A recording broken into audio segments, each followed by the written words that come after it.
What if everything you've been told about your most important organ is only half true? We carry this idea that our brain is a fragile, intricate machine. One wrong move, one small injury, and a fundamental part of who we are could be lost forever. It's a terrifying thought. But what if the brain's greatest strength isn't its delicate complexity, but a brutal, relentless capacity for adaptation that we are only beginning to understand? I want to talk about a medical case that doesn't just push the boundaries of neuroscience. It takes the entire rule book and tears it in half, literally. This is the incredible story of Jody Miller, a woman who has lived a full, normal adult life, graduating college, building a career, getting married, despite having half of her brain surgically removed when she was a child. But this video is not just her story. It's about using her extraordinary case as a lens to ask much harder, more unsettling questions. What does her survival really tell us about the nature of consciousness, identity, and the very definition of resilience? Are we, all of us, walking around with a massive amount of unused potential locked in our skulls? And if so, what does that change? Before we go any deeper, it's crucial to frame this discussion. This video is an educational and analytical exploration of a documented neurological phenomenon and its wider implications. We'll be discussing medical procedures, brain function, and philosophical concepts, all based on publicly available reporting and scientific understanding. This is an analysis, an opinion-based discussion rooted in fact. It is not medical advice, and it certainly does not promote any form of harmful ideology. We're here to think, to question, and to understand. So let's establish the foundational facts, not as a dry news report, but as the staggering premise that it is. In the mid-1990s, a little girl named Jody Miller began suffering seizures. But these weren't minor episodes. We're talking about seizures so severe and continuous they could last for days, a medical crisis that made her body jerk for hours on end. The diagnosis was a rare and devastating condition called Rasmussen's encephalitis, a disease that causes progressive inflammation and damage in one hemisphere of the brain. For 2 years, her parents and doctors tried everything. Every known medication, every conventional therapy, and everything failed. The seizures, originating from the right side of her brain, became a constant threat, at one point occurring as frequently as every 3 minutes. Her brain was, quite literally, attacking itself. Faced with this, her doctors at Johns Hopkins presented an option that sounds less like medicine and more like science fiction. A last resort. They proposed a hemispherectomy, the surgical removal of the entire right hemisphere of Jody's brain. Think about the weight of that decision for a parent. You are being told that to save your child's life and any chance of a future, you must agree to have half of their mind taken out. The lead author of the Johns Hopkins study on these procedures, Dr. Eileen Vining, acknowledged this profound agony, noting that parents agonized about whether to allow this radical surgery. The surgery itself is a monumental undertaking, lasting up to 12 hours. Surgeons don't just scoop out a hemisphere. They meticulously remove the cortex, the folded gray matter that handles higher functions, and much of the underlying white matter on one side, while leaving deeper structures like the brainstem intact. The cavity that's left behind doesn't stay empty. It eventually fills with cerebrospinal fluid. The expected outcome, based on medical understanding at the time, was that the seizures would hopefully stop, but at a tremendous cost. The left side of the body, controlled by the now missing right hemisphere, would be paralyzed. Vision would likely be impaired. The assumption was that a significant portion of this child's potential was being traded for her survival. But then, something remarkable happened. Something that forced a rewrite of the expected narrative. The surgery was a success in its primary goal. The seizures stopped. But the aftermath is where the story diverges from the medical textbooks.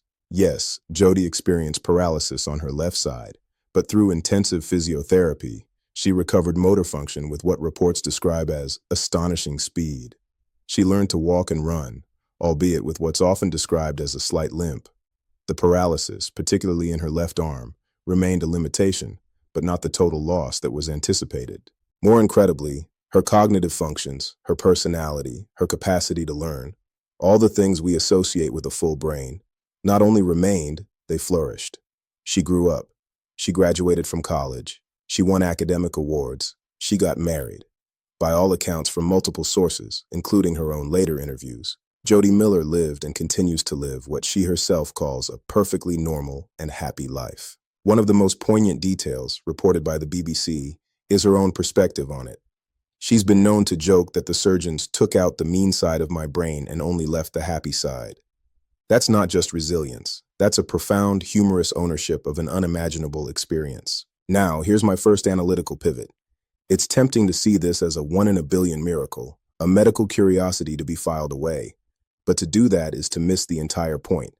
The why behind her outcome is where we find principles that apply to every single human brain. And that why has a name. It is called neuroplasticity.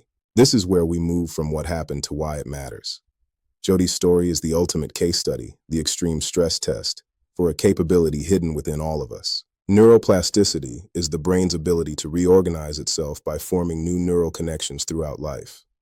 It's how we learn a language, how we recover from a stroke, how we build a memory.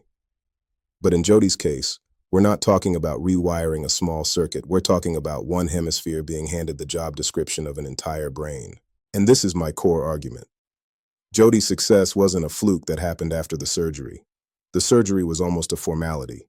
The real work, the brutal, ingenious work of adaptation, had already begun years before the surgeons ever made an incision. Let me explain this critical point, which is emphasized in analyses of her case.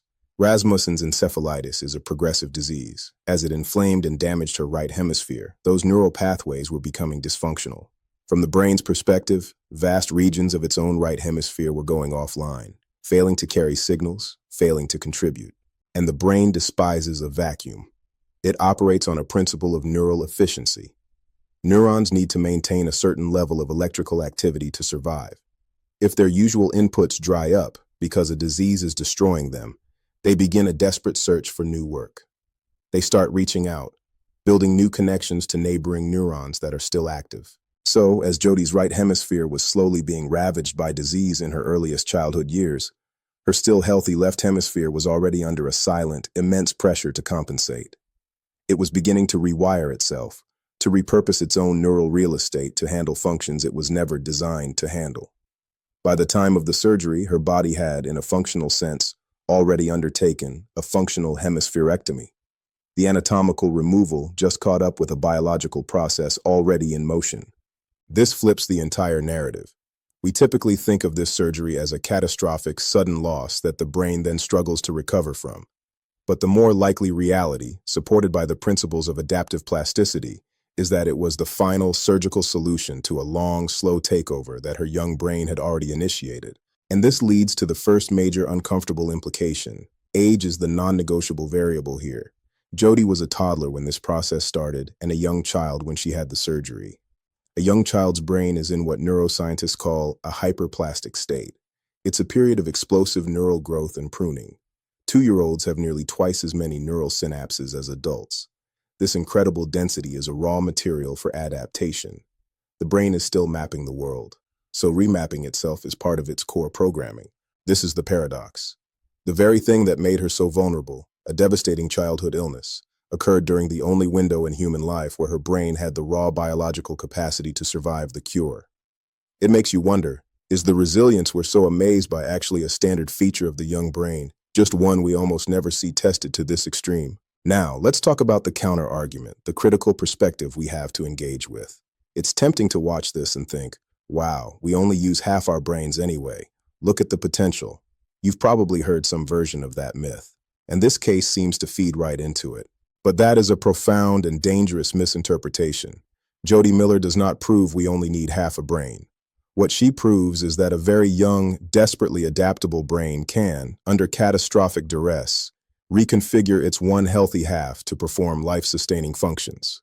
It is a story of unbelievable loss, met with even more unbelievable compensation. The trade-offs are real and permanent. The paralysis on her left side is the clearest ledger entry. While she regained amazing function, her gait and arm movement were altered. Her vision is almost certainly affected in ways that require adaptation. The brain areas in her left hemisphere that now handle, say, spatial reasoning from the right side, are areas that likely sacrifice some of their original native function to take on this new job.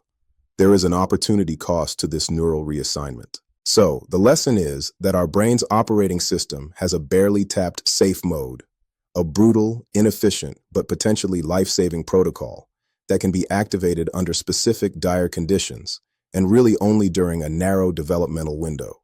That's a very different and much more fascinating idea. So, we've established the how. Now let's wrestle with the much messier so what. Jody's case forces us into philosophical territory we usually leave to neuroscientists and philosophers. The biggest question is this. If you remove half of the physical substrate of the mind, what happens to the person?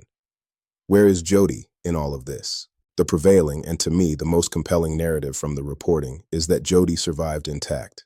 She has continuity of memory, personality, and self. But we have to be honest about the uncertainty here. We are relying on her own subjective reporting and external observation. Is it possible that some fundamental essence was altered in ways too subtle for any test to measure? It's a question we cannot definitively answer.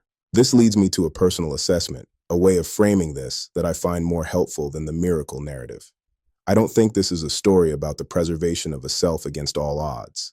I think it's a story about the relentless generation of a self, no matter the circumstances. The brain isn't a hard drive storing a fixed self file. It's a dynamic, live network that is constantly generating your experience of being you. Jody's brain, even as it was being reshaped by disease and then surgery, never stopped doing that. It just did it with a dramatically different set of hardware. The self that emerged wasn't the one that would have been. It was the one that could be built with the tools left available. And that self is every bit as valid, real, and whole as any other. This has staggering implications for how we view brain injury, stroke recovery, and neurodegenerative diseases in adults. It tempers the optimism of neuroplasticity with the harsh reality of age-related decline. An adult brain has lost that hyperplastic density. Its pathways are entrenched. Its maps are set. Recovery is slower, harder, and often incomplete because it's not about rapid, wholesale reassignment. It's about painstakingly forging new trails through a dense, established forest. Jody's case gives us the outer limit, the proof of concept that such reassignment is biologically possible. It sets the goalpost. The real scientific frontier is in figuring out how to reactivate, even in a small way, that youthful adaptive capacity in an older brain. That's the holy grail. Furthermore, this makes me question our cultural metaphors for the brain. We love the computer analogy: hardware, software, memory storage. Jody's story demolishes that. You can't remove half a computer's CPU and expect it to run the same operating system at 50% speed. It would crash. But the brain is not a computer. It's more like an ant colony or a city. If you destroy half the city, the survivors don't just sit in the ruins. They reorganize. They take on multiple jobs. They find new ways to route traffic and keep the essential functions of the community alive. It's messy, it's inefficient, but it's resilient in a way logic boards simply are not. Jody Miller's case isn't a medical anecdote. It's a philosophical provocation. My takeaway is this. We have been asking the wrong question. We keep asking, how much brain do we need to live? Jody's story suggests the better question is, what is the minimum amount of functional neural network required to generate a conscious, living self? And the answer appears to be far less than we assumed, provided that network is configured during a critical period of immense plasticity. But the uncertainty that remains is vast. We don't know why some children with this surgery have more complete recoveries than others. We don't fully understand the long-term cognitive aging process in a hemispherectomy brain. We are just at the beginning of learning how to harness these principles for adult therapy. In the end, Jody Miller's story is the ultimate testament to a single brutal fact. Life insists. The brain, the engine of life, will twist, reconfigure, and repurpose itself with a sheer, stubborn will to keep the lights on and the person inside experiencing the world. It's not a miracle of preservation. It's a triumph of relentless biological adaptation. And in understanding that, we understand a fundamental truth not just about a woman with half a brain, but about the breathtaking, stubborn resilience coded into every single one of us. If you found this deep dive into the mind's resilience as fascinating as I did, and you want more analysis that goes beyond the headlines, don't forget to subscribe, like, share, and hit the notification bell. It truly helps support this channel. Thanks for watching, for thinking along with me. I'll see you in the next one.